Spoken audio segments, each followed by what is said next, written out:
My name's Mike. I wrote this poem over fall break. It's a prose poem, and it's called People. It's a little bit long, so bear with me. I hope it's worth it. People think that I'm normal. People think that I can just sip my coffee and cruise the internet without a thought or a care in the world. People don't realize that I'm getting emails from my stepfather about my dying mother. He's killing her. I know it. And I have no proof. People don't know about my apartment, covered in newspapers, draped in scratches. When I get nervous at night, I use the desk as a nail file. I think a woman was raped downstairs last night. I was too afraid to do anything. People think that I can sit and type all day without worrying, without caring, without loving, but that isn't how it works at all. People don't notice that my hand shakes when I'm holding my cup of coffee. People don't notice that I can't use scissors anymore. People think that I'm a happy employee, working for HR in an office on bustling Fifth Avenue. I'm not. I hate my job. I hate all of the problems I have to deal with, and I hate my life. People don't care. People think that they can simply look at me and see someone who is young. To the outsider, I am a young man with doe eyes and all of the naivety that accompanies them. People don't realize that I've seen more in my short life than they ever will. People think that I live in a nice, middle-class section of town and that I have nothing to worry about. My apartment is low grade and I can barely afford it. I think another woman was raped downstairs last night.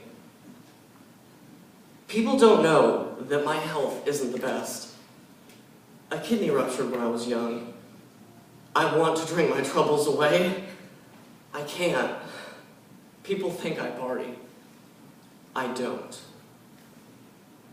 People think that I don't know how to take care of myself. I do laundry, I iron, I sleep, I eat, I clean, I pay my bills. Barely. People think that it's acceptable to ignore that. People don't believe in me. They say I'm not worth the time, or the effort, or the money. I'm worth all three. Another rape downstairs. I'm sure that they're happening now. The walls tell me stories, but I'm too afraid to tell the police. And so are the walls. People think that I'm a bit strange. I've stopped drinking my coffee because it makes my nerves worse, and I can't use my work desk as a file. My fuse is short. I shouted at a young woman on my floor for wearing a short skirt to work. It was out of dress code. She ran to the bathroom crying. Was she raped? People don't realize that I've started drinking heavily. It's not a health risk.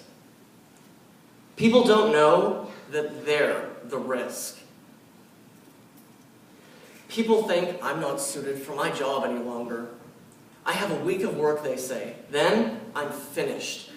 I need to pack my things. My jitters are too intense. I drop the scissors that I used to use. Another rape that night. My floorboards are screaming for help. They're desperate, and the walls want me to help them. People don't recognize it's my last day at work.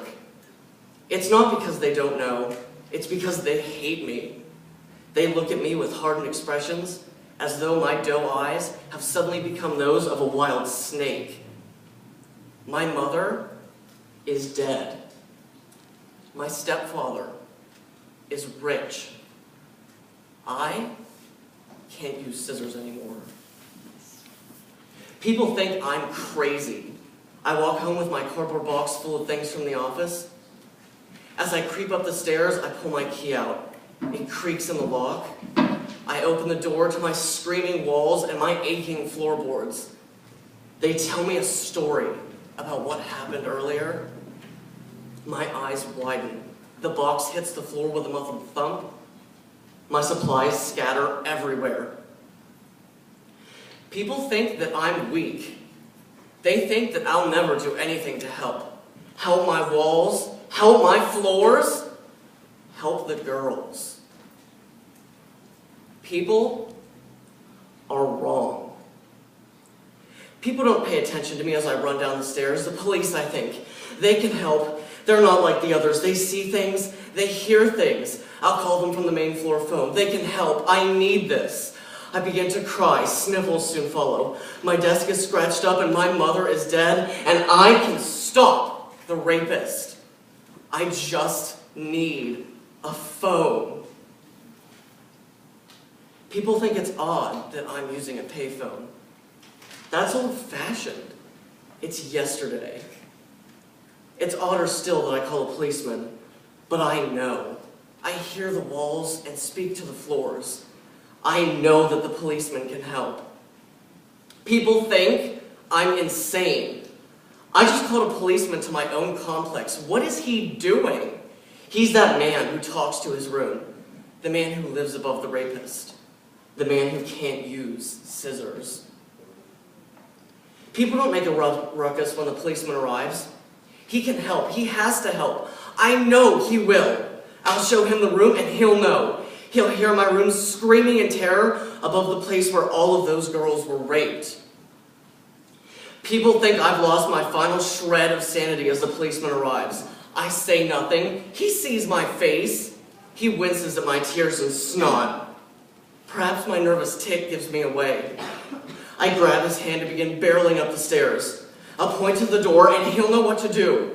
I'm sobbing too much to speak anyway. He's here. Everything will work out. The rapist will go to jail and then I can sleep and I can work and I can use scissors again. People are wrong. Because as I point at the rapist's door, the policeman asks,